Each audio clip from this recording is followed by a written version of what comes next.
everybody, and Merry Christmas, or whatever you celebrate. It doesn't need to be that Merry Christmas. Oh, I mean, it's just saying hi.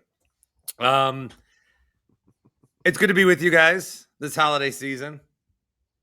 Paul Immig is here. Grant Bills is here. Hello. Hi. Grant, I like the sweater. Thank you.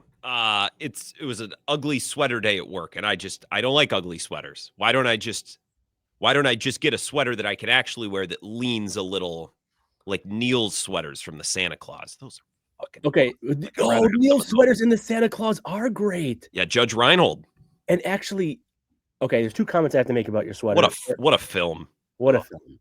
Two things I'll say for those because Claus has two different meanings. Mm-hmm. Brilliant. It's Santa Legal Claus and otherwise. and the name, yeah. First off, my Santa first Claus. Scott Yeah. Calvin.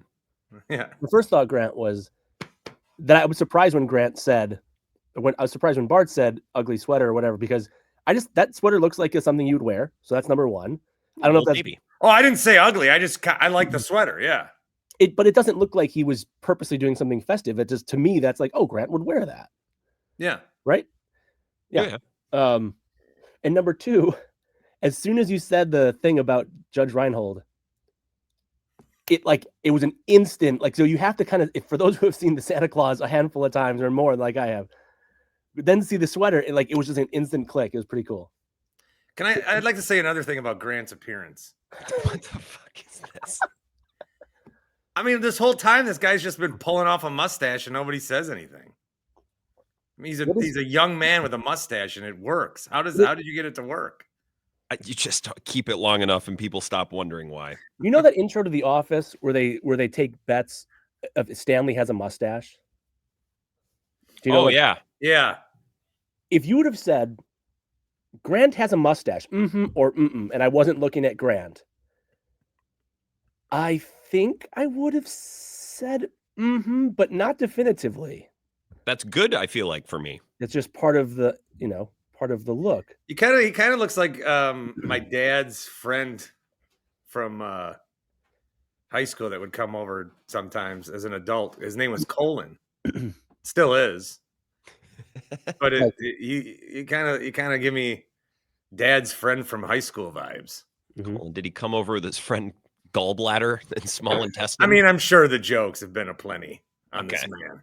Okay. And at some point I would have just said, actually it's Colin, but it was Colin and they went with it. Wait, Grant, when did the stash become a part of the ensemble? Pandemic. What age? Okay. So 22. And the lady friend is neutral to it or likes it? She liked it. I had it before I met her. Oh, it's part of the process of wooing. My wife's never seen me without a beard in real life. For real? She's seen pictures, but I've always had one. I had during the pandemic, I had really long hair. And then when we came out of the pandemic and we could start going to bars and such again. Well, okay. God, stuff it for a sec. When we came out of it, we started doing things again. We kind of had this reinvigorated social scene in La Crosse where I went to college. And I met all these people that I didn't really know. And I would see them a lot, mostly just drinking. And then I cut my hair and they're like, dude, we don't even recognize you. I'm like, this is how I look. Was it long? Was it long hair in the way that when Rodgers was with Shailene Woodley, Rodgers had long hair? Like, are we talking Yeah, it didn't look good. It looked like shit. I'll send you a picture. Okay. It didn't look good. I think you can scroll on Grant's social media feeds like a TikTok and see him. I remember him doing some stuff in his car with that nice flow. I'd wear a hat a lot. Also, regarding the sweater, if I may. As we enter minute 4. Yeah, go ahead. Jesus Christ. Right, I know. Well, it's the holidays. Who cares? What do people expect? Wait a minute. What do people expect when they turn this shit on? Yeah, if you are turning this on, this is what you are not like disgusted by 4 minutes of talking about Grant's appearance. Non sequiturs. In fact, you're like, what took them so long? Yeah. Why did they detour out of this as quickly as they did? Yeah. So you know how I think I invented Blackout Wednesday? Yeah. Mm-hmm. I didn't invent ugly sweaters, but I was ahead of my time because what Grant's wearing right now is exactly what I would have wore. That was a Tuesday on my senior year of high school. I wore a sweater every day. The best one I had, and I long for this. I mean, oh my God, I long to even find a picture of it. It was like a sweater where the top was like, it was sky, and then it was a lake, and there was a guy fishing on it. It was just the most wonderful piece of apparel I've ever owned. And I wore sweaters every day, and then people started wearing ugly sweaters, and it was exactly the kind of stuff that I was wearing in like my normal life.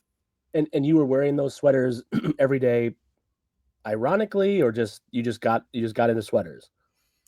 Like everything I do, it's serious, but tilts towards I want attention. So it's like that. Is where that is. That's a good way. Where I did not want attention last summer, 2 summers ago, last summer. And I'm still, I still, there's things that happen throughout your life that shouldn't affect you the way that they do. You shouldn't take personal the way that you do. I really take what happened with the weather at my tailgate. Oh, yeah. Very personal.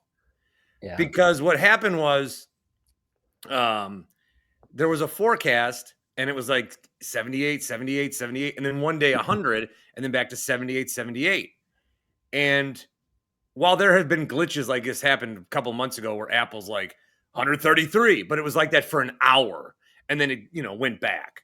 This was like part of the forecast. And we've had that happen before where it's like all of a sudden it's just something comes through. It's a hot day or it's a lot colder. Like I didn't take it out, and but you have weather people, meteorologists with local stations, and I'm not singling out any one person. I'm lumping them all together. They, because they're trying to promote their app. Why have the app that's already on your phone easy? Why not go through a step and get our app, which is bombarded with ads for, whatever truck sale is going on at the local truck shop. And sign up for our newsletter so you can play our fantasy football picks with our grand prize of $50 to a business that's going under. Jesus Christ. So then they all like clowned me. Like they would like quote tweets and clown. And it became part of the don't trust Apple. And then it was 100 degrees. And then the next day it wasn't. So I take that very personally. And now every time the weather is wrong, I get mad. I get mad because of how confident, like with sports predictions, we're confident, sure. But unless we're like, unless you're like a gambling guy, you're not like me saying, oh, you know what? I really think the Chiefs are going to win the Super Bowl. How does that affect anybody? It doesn't. If I say the snow's not coming until 6 o'clock, that changes the whole way you shape your day. Yep. Okay, I've got things I need to do. I know I can do those in the day. I got a thing I need to build for my kid in the garage. I can do that during the day because it will be fine. I can do errands. And then when you wake up and there's snow everywhere, and then you tell the weather people, hey, you're wrong. And they go, well, no. Well, we didn't. It's a weird defensiveness, but you were wrong. And it just seems like because the way local news treats weather in 2024 is not how they treated it in 1994. In 2024, basically weather departments are why people tune into local news. Unless something like happens. I don't know how many people have the routine of, oh, fuck, it's 10 o'clock. Time to find out what's going on in the world. Pet of the week. I mean, I'm not saying that local news shouldn't exist. I love local news. We need it to exist. It would seem local news sometimes doesn't think local news should exist. Or the people who run local news. But the I guess the finances or the reality of the situation is weather is what gets people to tune on their local news more. And so they are more frontline, I think, than they've ever been before. And you never hear a weather guy say the name is called forecast. They are forecasting. It's basically, here are my weather predictions. But they treat it as, here's what's going to happen. So, yeah, when you're wrong, we get upset because of your 100% confidence in every report that you deliver. Yep. And so would it be better if weather people are like, it might snow at 6, it might snow at noon. I don't know what to say. I don't know if that's even better, but I shoveled 3 fucking times yesterday and another time this morning. And I didn't expect that. Got my steps in, though. They're 0-2 on the year so far through 2 snowstorms. What was the other one? They thought a big snow was coming and then nothing came? No, they went under on both of these things. Oh, the one a couple of weeks ago. See, I didn't get any that week. Madison got nailed. I didn't get any. Madison didn't even know. It was just where I am. It was just like Jefferson County and Waukesha. Was that when your drive to work, Grant, took like 2.5 hours or whatever it was? Yeah, I wasn't making that drive. The weather forecast to me matters because, do I need to sleep at work? Which I will do. Or I have a friend that lives close to work. I'll fucking sleep here. I don't need couches and stuff. I'll just sleep here. It's fine. I drove home last night because we had to watch Survivor. We were a day behind and we were doing some Christmas stuff. But otherwise, I probably just would have slept here or at a friend's house in Madison. Did you get through that Survivor spoiler free or was it spoiled? I did. I didn't go on Twitter literally the entire day. And what a shitty way to live. I woke up, my alarm went off and it's all right, time to a couple of minutes. I don't need to get out of bed yet. I'm like, well, if I can't go on Twitter, I might as well just get up. What am I going to lay here and look at the ceiling fans? So, and then at work, you know what I did to make sure I was in the loop? I opened The Athletic and went to the front page. It's what are the stories today? Let me read them. That's what I did for a whole day. I did make it spoiler free. Wow. Yeah, it's hard when you go out of your way. I try to avoid wrestling spoilers when I'm at work. Yeah. Online. And then because I don't have Twitter on my phone anymore. What a hero I am. Oh, big time. But I still go on I'm on Twitter. I'm on my computer. I even threw a few tweets out there. I saw that. Well, I just want people to see me. Like I said, straddle the line for attention. But it's hard. It's hard to. I'm still on my phone on other apps. My big thing right now is trying to make money off of apps. How's that going? Pretty bad. $6 here, $4 there. I got $38 in my PayPal account. I don't know where it came from. Sweet.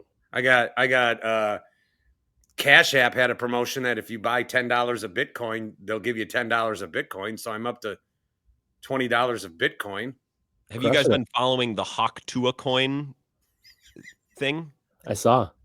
She tweeted today for the first time in 2 weeks. People thought she herself out of for whatever reason.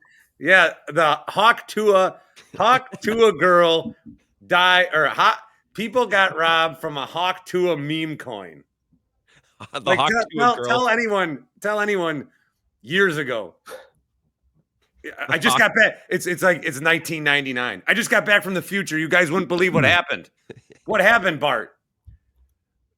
The Hawk Tua meme coin burst. The what? I think you deserve to lose your money on that if you lose your money on that. She's supposed to be fiscally responsible for that. You're an idiot, respectfully. I would like to know, Grant, what your investing friend would say about that. Big Ron? No. Do I have an investing friend? Ramsey. Oh, God. Well, first of all, Ramsey would tell you that I don't put my money in anything I don't understand. So maybe he understands Hawk Tua coin, but I didn't understand Bitcoin. Yeah. This seems like 2 or 3 levels above whatever that is. I feel like Ramsey's advice is not as solid as it used to be.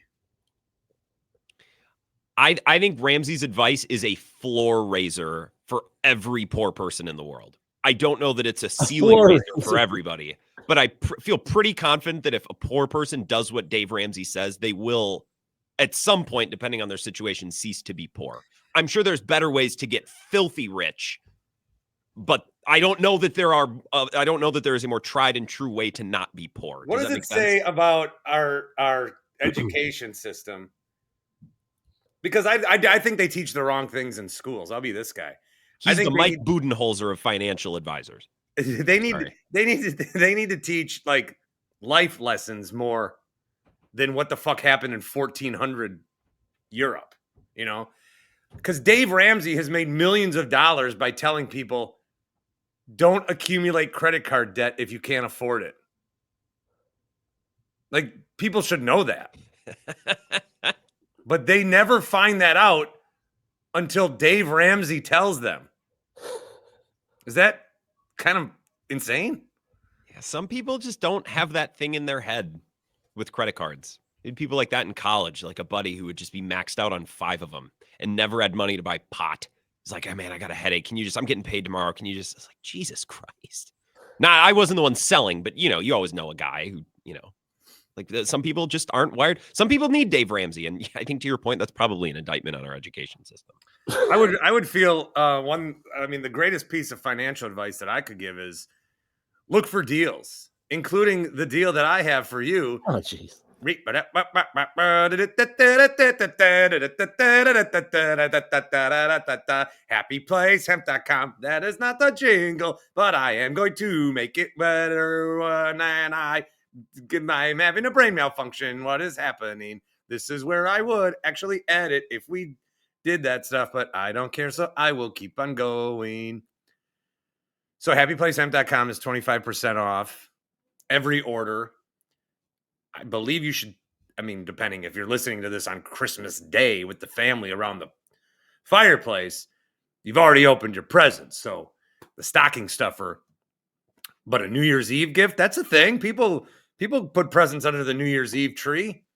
A lot of big days coming up here in the month of January. Just who cares? Just buy it and use the code and you'll feel better and you'll sleep better and you will enjoy life better. HappyPlaceHemp.com. The promo is Bart. You get 25% off each and every order. Gummies, tinctures, balms, and get on those seltzers. That is becoming a booming thing that people are enjoying. So they've got them. So check them out. Different flavors and different 5, 10, 20, whatever you're looking for. Why didn't I take off today? Like my show. God, I always fuck this up. Jesus. Paul just hawked Tua out of here. I did not take today off because I'm kind of taking Monday and Thursday and Friday off next week. So I feel like I need to. Well, I'm off today. I'm off all next week. And then I'm off Monday, Tuesday of the next week. Oh, geez. See, the thing about when you take time off, you can tell yourself, well, I'm giving opportunities to Carlos or whoever. When I take off, it's like, okay, like put together something to run when you're gone because no one wants to fucking do it, man. Like we don't have anyone. So cut something up, edit some audio together to run while you're gone. I'll be back New Year's Day. I emailed my boss that I'll take off Christmas week and then Monday, Tuesday, Wednesday of the following week. But I text him, I'll take off Christmas week and Monday, Tuesday. So I didn't know if I had Wednesday off. I didn't know, but then we had a meeting and he's like, all right, I got someone for you next week. And then you're off Monday, Tuesday, back Wednesday. And I'm like, if that's what you saw, then sure. But New Year's Day is going to be the easiest show on. It's 3 games of college football playoffs. So tonight's the last show until Jan 1. Wow. Which I don't know if people care. I have to go year to year, but I am on the air still. Mm-hmm. You're still on a different battlefield, but nevertheless. I got a text from a friend who's really like keyed in on sports media. I think I just sent this to Bart Paul. You weren't in on this. And he texted me literally out of nowhere. It's like, I just realized that Winkler got the Infinity 10-2 gig. That's great. I bet his audience is a bunch of diehards. Like, what do you mean you just realized? Well, every time there's a press release, my name's never on there. That's true. Did you? Oh, I sent this. I'll play this. I sent this. I know what you're going to play. Oh, did I send it to you guys? Yeah, you did. Well, yeah. It's pretty funny. I mean, not for you, but generally speaking, it's funny. It's objectively funny. I feel bad, but it's funny. All right, fun with audio. This was an ad, I think on Sirius. I don't know who would have made it. Sports Network. Start your day with Maggie and Perloff. Fans stay all day for Writer Than You. Jim Rome, Zach Gelb, JR Sport Brief, and After Hours with Amy Lawrence. The Infinity Sports One Network. show they're missing in there. Fine. And it's not like, because some of these publications will say the Infinity Sports Network also has Megan Perloff, Zach Gelb, or Bill Ryder, Zach Gelb, and then they'll stop. I mean, this is the 6 to 6 programming. So JR, Amy, and I are just like, whatever. But there's at least like they're on those hours. There's a cutoff. They just flat out skipped my ass. Mm-hmm. I didn't know Ryder was still on. Writer Than You. Sometimes. Is he moving now that Rome's doing evening drive, right? Or something? Is that he's No, moving? right. The whole schedule's the same except Rich Eisen's on. Oh, yeah, that's right. Instead of who? Rome's doing his own thing. Okay. There's another thing I wanted to play you guys. And I don't know if I even showed you guys this. But it's pretty exciting. You got something while I try to find this? Paul, hawk to it out of here. Wait, I got it. Maybe I already showed you this. I mean, it's not that big of a surprise. This is Steve Kerr of the Golden State Warriors, and you're listening to the Bart Winkler Show on the Infinity Sports Network. So I got all the Warriors except for Steph and Draymond. And I think it's funny because we're gonna just run the Warriors. We're not gonna try to get any other team. It's just gonna be. Why is it only the Warriors? This is the Anthony Melton of the Golden State Warriors, and you're listening to the Bart Winkler Show on the Infinity Sports Network. What's the funniest player or person that you got? It's all Warriors. I mean, some of these guys are coaches that the common man doesn't even know. This is Ron Adams of the Golden State Warriors, and you're listening to the Bart Winkler Show on the Infinity Sports Network. I'm just only going to play that one. I feel like we got away from doing that. It's great. I know our country guy in lacrosse. This is Buddy Hield of the Golden State Warriors. You listen to the Bart Winkler Show on the Infinity Sports Network. He used to go up to Vikings camp because our country station lacrosse carries the Vikings. He would go as a fan and then try to get up close. It's like, hey, I work with can you cut a liner? And they were always really good. Like, I think it's cool. I like it. Anywho. All right, Paul, 22 minutes in if you want to. Okay. I'm going to actually wait on the take thing that we talked about because I want to do a different one first. Oh, you got me on the edge of my seat about that. All right. Paul said I had my greatest take ever, and he won't tell me what I said. All right, we'll start with it. Yeah, thank you. All right. I think you had your greatest take ever, and I don't even know if you stumbled into it or because it wasn't like you sat on it. You like kind of kept moving, and I'm like, I think that's his best take ever. You were. Well, you understand. You've had a couple good ones. Yeah. This takes the cake. And the summary of what you were saying was, why do we as NFL fans pay so much money to compete with each other to get seats at a football game or any sporting event, quite frankly? Oh, yes. Rather than just watching it at home. And we're paying these exorbitant prices and then parking and the hassle and the concession prices and all these other things.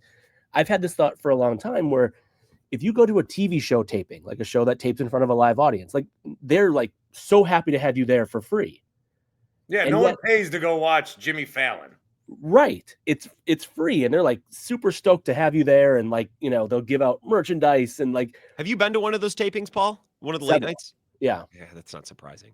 Okay. I didn't mean that in any sort of way. Like at some point, no, I don't mean that negatively. He's just done.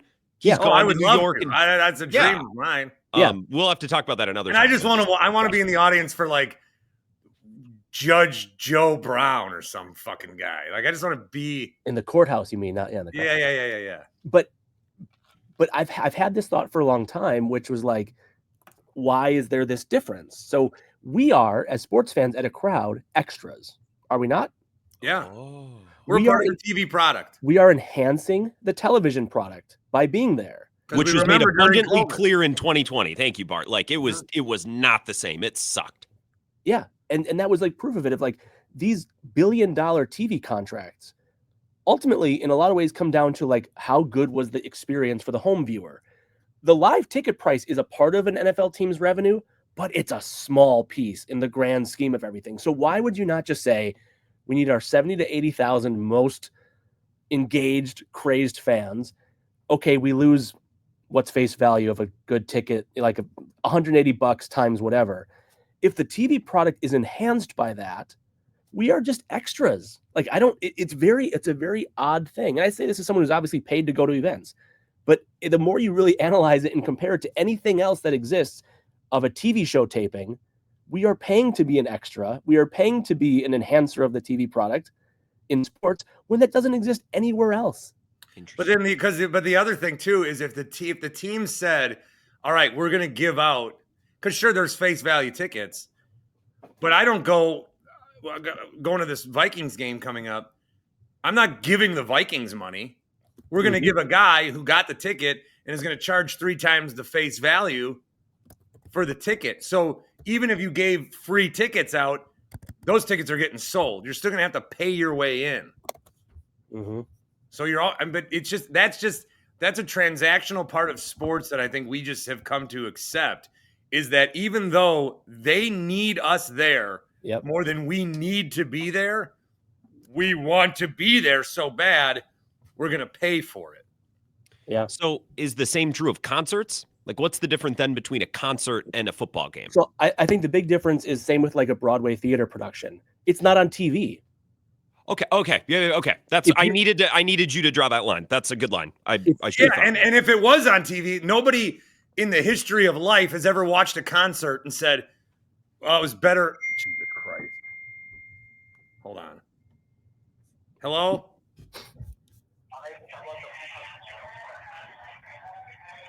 Hello? Hello?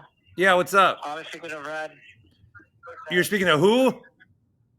Brad, What do you just call up random numbers and ask random names? What the fuck was that? That was so aggressive. Well, I've been getting calls all day. Somebody called me before and they go, "Hello, you're on a recording. I want to ask you about." I go, "Whoa. I did not consent." And I was like that aggressive. It's too Anyway, bad now I think if I play, I have to get that guy's who fucking cares. So you were saying that with a concert, no one has ever said, no one's ever been like, better on TV. Man, I wish I liked it better on TV. Sure. Yeah. Like you want to be at the concert. And if you're not there, you'll never see it. Right? Yeah. So that's so Grant, like I think that's the big difference. Now there is like you can there is something to you don't see it. There is something to experiencing like the game day atmosphere, and there is something to that you don't get on TV. You do get a feeling when you walk into the bowl of Lambeau and you're like, but on the whole, week to week, your experiences typically they've made it so that the TV product. I mean, if you're at an NFL game, it's like, I mean, this is cool, but there's also 9 other games going on, and the Wi-Fi is dick in here, so I have to wait until their quarter update to see if Tony Pollard scored or not. When I get home from this game, after hours of driving through the dark, I'm going to have to go watch the highlights and read about a billion things that I basically missed, even though I was there. You know what I mean? Like you're missing, because you're used to watching it on TV and you're privy to so many of these details and so many of these stats and things. But is it just football, or like, because we like to go to baseball games? I feel like baseball, you're not missing. It's pretty cut and dry with baseball, Don't you think? I think well, baseball's meant to be there in person more than anything. Baseball. There was a thing that like baseball, I don't know. They were trying to get people, to use an app or something during a baseball, and they're like, "Are people gonna watch another screen while they watch?" Baseball exists to use a second screen. Like baseball exists so that when I'm trying to make money off my fucking Coinbase learning tutorials, I can have a game on in the background. You know what's wild to how much television has programmed the way we consume sports is I stream the Brewers I stream on DirecTV or whatever. So even if you watch them on cable, there's a little bit of a delay. So if it's a big moment, I'll be tempted to go refresh Twitter and see how this at-bat resolves. before I see it on my screen. I try not to, but sometimes I do. Wow. I will be That's like the complete opposite of Paul. I know. Like 100%. I will be at the Brewer game watching the actual players play the actual game with my own eyes. And in a big moment, pull out my phone and check Twitter thinking that I'm going to see the fucking result for it's happening. It can happen. I felt that too. I felt that at games too. Like, I just want to already know what already you're seeing it live. Yeah, this is it. It gets no faster than it's happening right here. That type of thing, you know. Yeah. So our minds really have been warped. That's an interesting point, Paul. What could fans go on strike? Well, that is actually why, like, whatever year that was, 2007, Squad 6, I think, really made a lot of sense to me. When Andrew Bogut first launched Squad 6 at Bucks games, Bucks were struggling for attendance. The home atmosphere wasn't much. You just get 40 people, free tickets, as long as they're willing to just be crazy. Mm-hmm. Tell me that's not better. Get a taping of Conan. It's no different, to your point. Yeah. Yeah, I don't think it is different. Squad 6 and every iteration of that, I feel like people have overly shit on when it's not necessary. It's a good thing.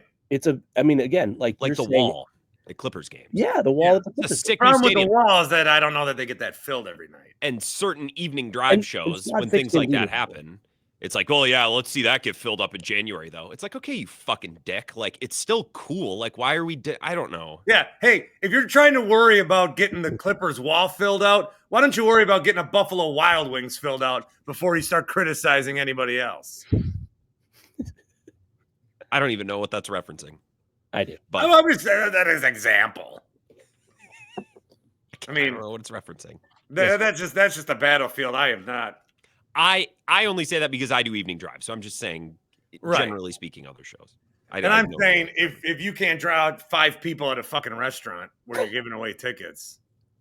I don't know. You just said that the reaction to every Squad 6 thing is everyone's negative about that. And the Clippers wall, that's the example that came to mind. And it's like opening night, it's like, oh, that's cool. By the way, I want to go to a game there. That seems like the coolest building. You want to go to a game there, but you're going to have to pay for it. Yeah. The other thing that I want to say before we get to our question, the latest we ever have. Wait, Grant, media credential. Clippers? Yeah. I'm going to go road tripping with Jim O. Jim O, we had him on Tuesday. He was in Vegas before the Cup, and he pulled that song and dance. Oh, Jim, you're out in Vegas. That's got to be cool. Well, we're working, and we've been here. It's been almost a week, and I'm tired. I'm like, okay. That whole song and dance. We are trained to say that in beat writer school, just so you know. Oh, is that right? You can't get. I mean, if you're it's beaten to your head. Like, is that 101, or do you have to take the I'm not entry to I'm not a fan of the team? It's the course you take right before the I'm just here for the stories. Okay. Yeah, no, that's the first. That's all right. Welcome to beat writing school. Remember, you're not a fan of the teams. You're a fan of stories. No, that's later. You don't get that until later. And then the guest lecturer comes in and says the only thing we cheer for is no overtime. That's fit into 101 somewhere. Although, let me just say this part, and then you say your thing, and then we'll get to a topic. But I won't name names, I guess, but there were always certain TV people who would be next to like the beat writers, and I was sometimes at the end of the beat writer row, and then you'd have TV personality from the local stations next to me. And there's one time where it's like Randall Cobb, I'll always remember it. Randall Cobb catches a pass, and he's trying to whatever. And, oh, come on, baby! A beat writer? No, a TV reporter. Who all then the beat writers all looked at each other like, "What the fuck was that?" Well, that was the best part about Freems. You sit at a game with him, and a big at bat is he's like, "Come on, let's go!" And he's like, "No cheering in press boxes. Come on, baby!" Oh yeah. My example was not Freems, but yes. I don't know what going to a game as a fan with Chuck would be like, but going to a game in the press box with Chuck is a fucking blast. It's just because he's missed it. He's thought it's like, hey, there's a guy who looks like he's worked here forever and is 85 and might die soon. Oh, Chuck! They all know fucking Freems, man of the people. The other thing I was gonna say was about Squad 6 being an overreaction. I said last night, one of the biggest overreactions in all of sports are when a home crowd boos their team. Because are you saying the reaction from the players afterwards? And any reaction. There's only two ways to elicit emotion at a game: cheer or boo. Mm-hmm. And like if a team punts, people go boo. Or if a team's down 10-3 at the end of the first half and they go into the locker room, people are like boo. Then it's like everyone acts like, oh my God. They've completely turned on this organization. We're at rock bottom here. Just score a fucking touchdown and it will be over. Yeah, well, here, let me add to this then. They're booing because they paid money to be entertained. Yeah. If they didn't pay money to be, and they were there because they were allowed to be there, and all they have to do is cheer incessantly for their team, they wouldn't boo and they would be louder because it's like, right. I'm here. You never see people at a high school football game boo. Right. I mean, maybe they paid $4 to get in, but yeah. Well, it goes to a good cause. It goes to the building of a worst thing that Fond du Lac ever did was they took $800,000 and they're like, what should we do with this money? We could get new books. We could get new buses. We could get new after school food programs. We could do anything we want. And they built a new entrance for the football field, which they then stopped playing at 3 years later. Oh my God. And now let's start the show. 36-26 market new record. All right. I was going to say I got one more thing, but I guess I'll honor it. Please, let's just not even get to it. Mm-hmm. I do think we just brainstormed our way through like. We did several mm-hmms there. Do we need to say like the weather people are devils? Right. Mm-hmm. This was Bart. You should pay to go to a game. Yeah. We just haven't grunted yet. Will you at some point will you test out what we just did with the nation? No, I think I just did that. You heard that on my show. I did that. You breezed past it in like 2 minutes. It was a passing thought. I want like 2 hours. Got it from my show, Paul. See, Grant, he didn't. I don't think Bart. Tell me if I'm wrong. Like you just kind of like said it, and then you didn't like. Yeah, I've said it before, so maybe I didn't think. You've never really. The other thing I said last night was that season tickets are robbery because they're taking your money, and making interest off of them. And then I talked about how banks scare me and keep me up at night because if we all tried to go get our money tomorrow, they would not have it. If everyone did, yeah. All right. You don't have however many dollars you have in your bank account. You have a number that the bank has assigned you. We all collectively believe in the system, so the system works, right? For now. All right, I'll let Bart do this one first. There are too many people trying to. Yes, go ahead. Bart, you go first on this one. If you saw Giannis at swimming practice the day after the Bucks win the NBA Cup, you would approach him with a "congrats on the cup" comment and then out yourself as a fanboy. Or So I did see Giannis at swimming this week. And everybody's been on my, but I don't think he like knows or but I've interacted with him.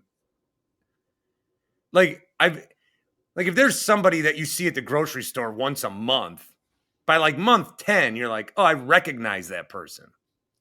Sure.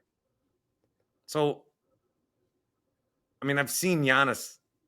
I've been in the locker. I watched Duke UCF with him, with Taco Fall. He remembers that too, that he watched Taco Fall with Bart Winkler. I mean, we had to wait 40 minutes to get a quote because they were busy watching March Madness.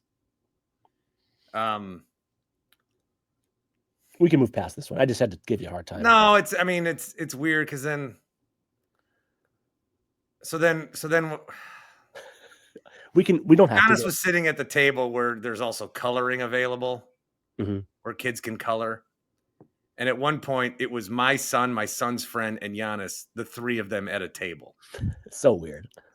Because Giannis was sitting next to it. And then I should have not fanboyed and come up later and been like, hey, thanks for watching my kid. But everyone's on me to. Not us. Who's everyone? Grant and I were on the opposite of that. We wanted you to hit him with the, hey, is the swim schedule still the same over the holiday break? Dad to dad. Right. It is that I think was a strong take that I think got ignored. Before he signed this last contract, I said, guys, because there's people, there's another guy trying to tell me, no, he's interested in Miami, and I see him exist in real life unbothered. Like, yeah, everyone gets on their phone and goes, Giannis is here. Yeah. But recently, he's been there more. He's not actively not trying to be there. He's been there more. He's comfortable here. I honestly wonder how much, when you have the amount of money Giannis has, how much is that privacy or relative privacy worth? It's got to be worth a lot, right? Like, it's like, hey, you can be relatively anonymous-ish in Milwaukee for $50 million, or constantly everyone hounding you in LA for, $60 million. Is that to be able to go to a place and have a couple people like say, good job, but respect the privacy enough not to be like, can I have your autograph and take a picture? Which you've still not seen, right?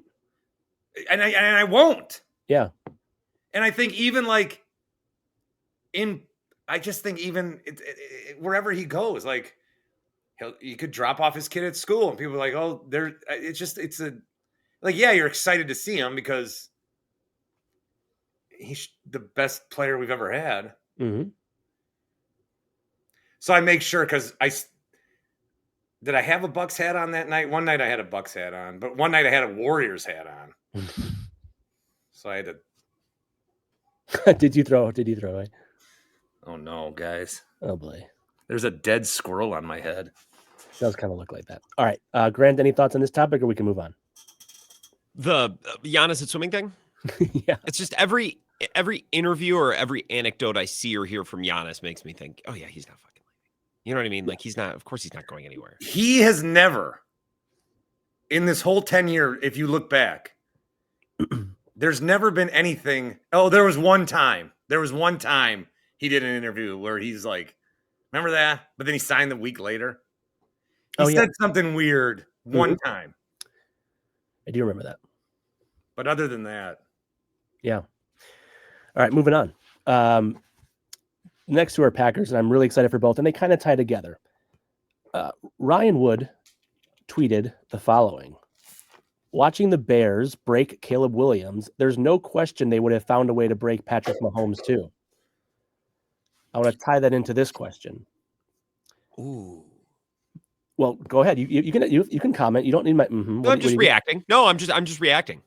It is Which interesting. is what you would do if you were at a taping of a late night show, by the way. That way the audience at home, of whom the money is actually after, the home audience benefits from that. Ooh, so that's good. First off, I think there's a lot of truth to, like, what if Patrick Mahomes was a Bear? Would he still be good, great, not good? Anyway, the Packers are forced to trade Jordan Love for one of the rookie quarterbacks. You have to do it. So Brian Gutekunst, this offseason, you have to trade Jordan Love for one of Caleb Williams, Jaden Daniels, Drake May, Michael Penix, JJ McCarthy, or Bo Nix. Got to do it. 1-for-1 deal. It's the deal. That's what you have to do. That one quarterback would be, as Packers GM, Caleb Williams. No. I'd take Penix. Well, sight unseen. I love Penix. I fucking love this guy. I'm a huge believer, but this is like, wow. I think he's gonna look the closest to Jordan Love's game. I think Caleb is a little more elusive. What's wrong? But he's Grant with a pretty significant head shake there. What do you got, Grant? I think the Jordan Love 2.0 in this draft is the guy I would take, who's Drake May, who went 3rd overall. Sure. I think he's Jordan Love. I think he's the next Jordan Love. Am I sweating? How is that even fucking possible? Is what you do. Tell us more about the Penix thing. Yeah, that's an interesting take. This is another one of those. Well, I thought Williams was QB1. I said that, and then he's QB2. I don't know. Am I scared off by what I've seen from Caleb? No. Look at. Yes, the Bears would have broke Patrick Mahomes. To what degree? Would he be Trubisky? He would be Jake Cutler. Wow. Interesting. By the way, I completely think that is like, what would Rami say to that? I think he would agree. Well, I'll tell you this. What would Bears fans say? I think the answer is yep. There is no such thing as an Enigma documentary if Aaron Rodgers starts right away in the NFL. Because he never becomes good enough to have a documentary, or because he... Oh. Yeah. I agree. Aaron Rodgers is probably has an 8-year career and is doing NFL Countdown or some shit. Do you think he would... There's probably no way in hell he would admit that. But do you think you could get him in a one-on-one interview to admit that helped him and then that was super beneficial? Because he's never going to tell you, I probably would have busted out of the league if not for years. He would never, and nor should he say that, nor should he believe that. I say this as someone who knew him well from 2011 to 2016. If you saw him at kids swimming today, would you say hi? Yes. Would he recognize you? Yeah. You know what? Are you in the documentary? I don't know. I mean, is there footage from more than 8 years ago? I think so.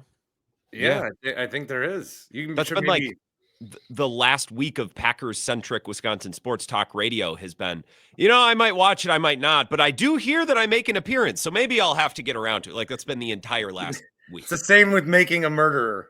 All these reporters are like, yeah, I was at that press conference, so here, if you pause it at 43:27, you can see my face. And let me tell you a little bit more about that day. And my new book, Yep. I listened to the beginning. I don't know if I told you guys this. I listened to the beginning of Wilde and Tausch the other day, and they were talking about it.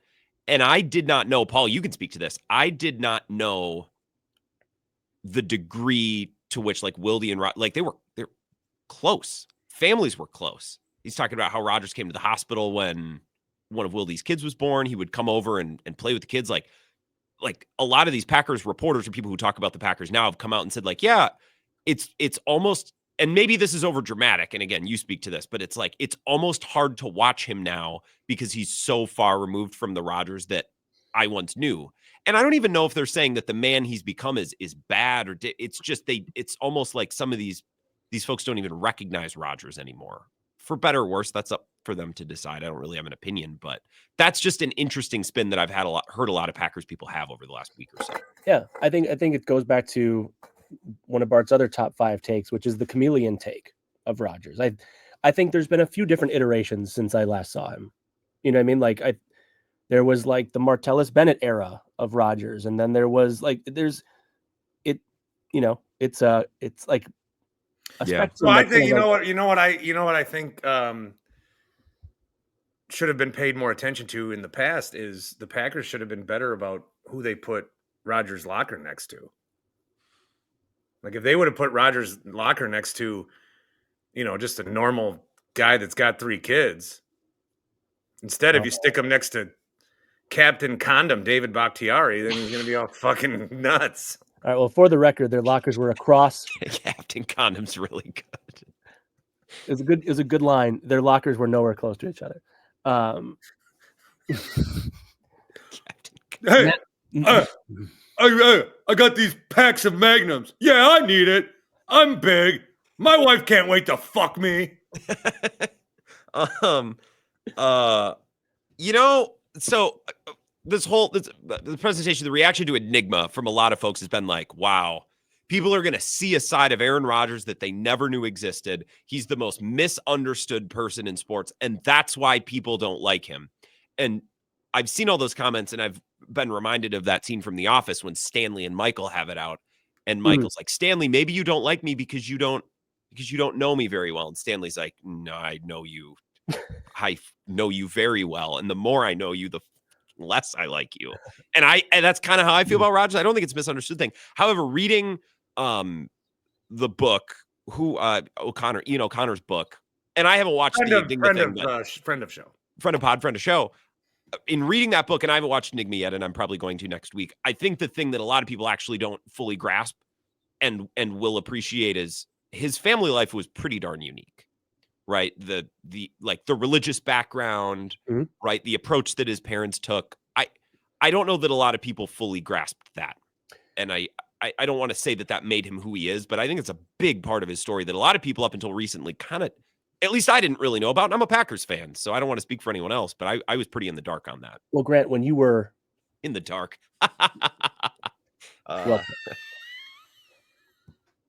Sorry, Paul, what were you going to say?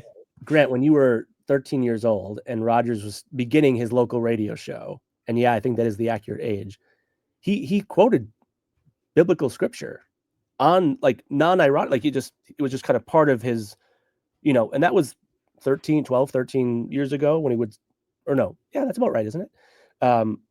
11, 12, 13 years ago. So yeah, I think that's been an evolution.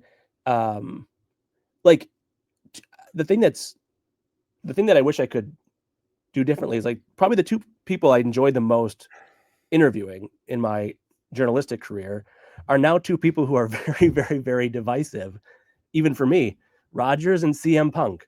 Like my two favorite people in my journalistic days were, and like, whereas like the interviews were great, we connected, we had great rapport. I was like, internally being like, especially with CM Punk, like, holy shit, I'm interviewing. And now I'm like, God, I fucking hate this guy, and I don't want that. I just want to like have like the good memory of like, the guy that stole the title from Cena and had a riot on their hands and took it to Wrigley Field and left and was this rebel. And, it's Bart, you said actually on your national show this week, something about like meet your heroes, with, I think you're talking about the Nickelodeon. Host, Mark Summers. I think it's okay. I know him.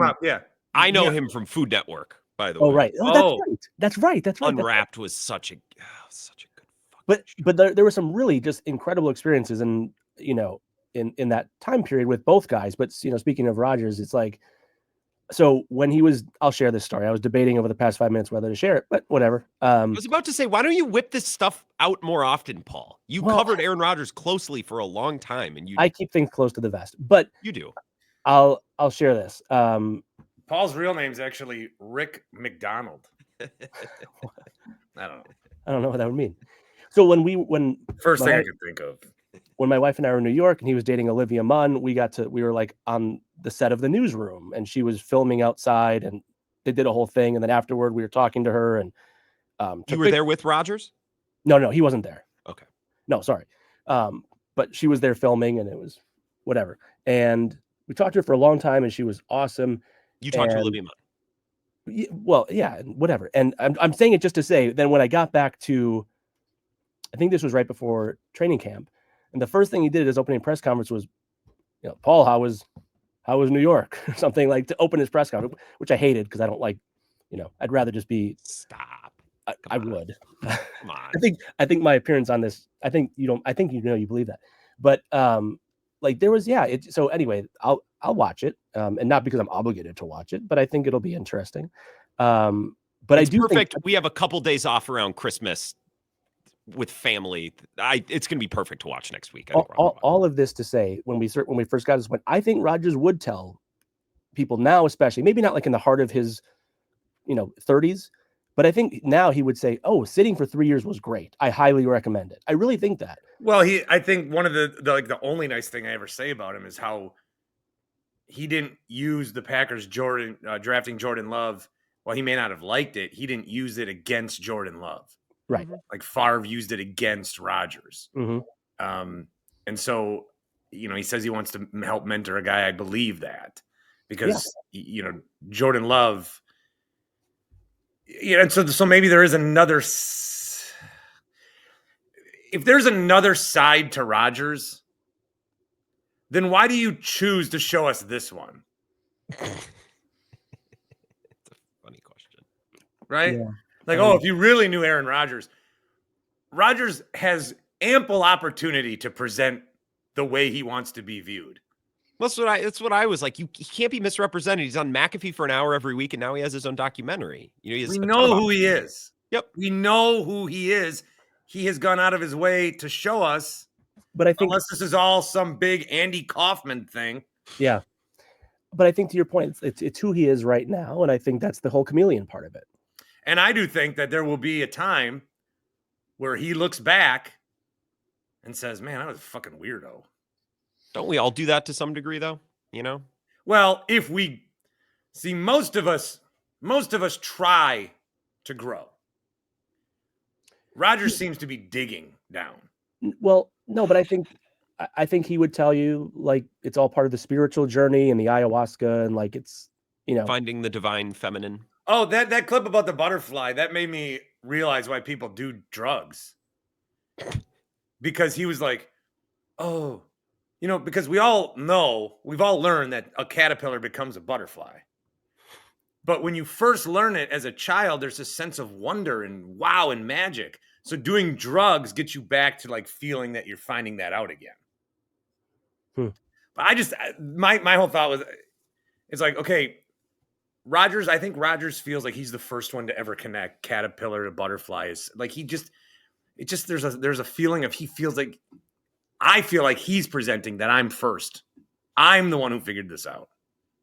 Yeah. I said the other night, there's actual research done on things. Do your own research. Rodgers will do his research and then tell you what the research says or the study says, as if he's the one who did. Like I don't know. I think the psychedelics thing I think that's a bigger picture thing. Like people who do psychedelics and pot to some degree are like, you gotta. Like it's very overplayed, but like the stoner who's like, dude, you gotta, it's great. And then you'll tell the stoner like, it's not really for me. I've done it a couple of times. They're like, well, you haven't found the right strain. Sativa or indica, like those people, like they really want to like push their, like, no, it's great and it'll help you grow. But it's not for everyone. But people who do psychedelics especially, and I remember in college. I just stick to my gummies at happyplacehemp.com, promo code. Yeah. I remember in college, do you guys know who Michael Pollan is? Writes about food, bald guy. He went on Rogan and did like 3 hours about how, like a New York Times, very like food diet researcher, did a book on psychedelics. And I remember in college, like everyone talked about, you got to try, this acid or, whatever. I think it's a psychedelics thing. It's just that Rodgers is so famous that I think it's more projected, obviously, with him. I don't know that he's the only one to ever push drugs, is my point. I have 60 seconds. You got to trade Jordan Love for one of the rookie quarterbacks. Bart went with Penix. Grant went with Drake May. And to me, like, I know I presented Caleb Williams as the answer because it tied to what Ryan Wood tweeted. It's Jaden Daniels is QB1 right now, right? So the two, right now, today, the best of the six is Jaden Daniels. So, like, Are we disputing that? Drake May's on a pretty bad team. He's been pretty good. He has been, yeah, absolutely. But I think Jaden Daniels, is probably been number one. Okay, I have 2 minutes. How big do you think the NBA Cup will get before it peaks? Are we already there? No. Interesting. Well, because this generation is overlapping a little bit. Giannis and LeBron have won MVPs in the NBA Cup, and they didn't play the first 10, 15 years. Are we going to look back in 30 years and say, okay, we've got 3 NBA championships, a couple of NBA Cup wins. Are we going to do that? I think for any of the older players in the league, they're not going to value it. And then a generation. The 2 guys that got the MVP are the 2 most competitive sickos that the sport has. I think it's good for the league. Nick Wright brought this up. I think it's good for the league that the first 2 cups have gone to Giannis and LeBron. Yep. That gives it something like, oh, look, these all-time greats. This is something that they had on their resume. Yeah, like if it was the Pacers and then the Hawks, we'd be like, no one would give a damn. Fucking meaningless piece of shit. Like if they keep having like the right winners, right, with the right superstar and the right team at the right time. Maybe it's rigged. I think today's like 8, 9-year-olds who will be, first round draft picks in 10 years, they might come in having watched LeBron win it in 2023 and Giannis win it in 2024 and say, I want that. And then the Bucks don't celebrate and in fact are in Milwaukee the next day. Mm-hmm. Did you see the parade? I know you lined up chairs, but did you? I really am surprised that I can still get mileage out of that bit. It's a good bit. It's one you own exclusively. And people are still receptive to it. I'm stunned. Because it's a memorable, strange thing during a peak time of Wisconsin sports fandom. It's true. Yeah, but I'm trying to milk it like I had a 60-second cameo in Enigma. 2021 will be my generation's summer of 69. It will agree. And with that, guys, thank you very much. Bye, dudes. as Horvat would say, onto the chloroform. And I think I'm going to jump on Monday night after Packers Saints, if anybody's interested. With no Kamara. Yeah, all right. And MVS also didn't. I just want to get to a full hour, and I did. Okay, see ya. Bye. There.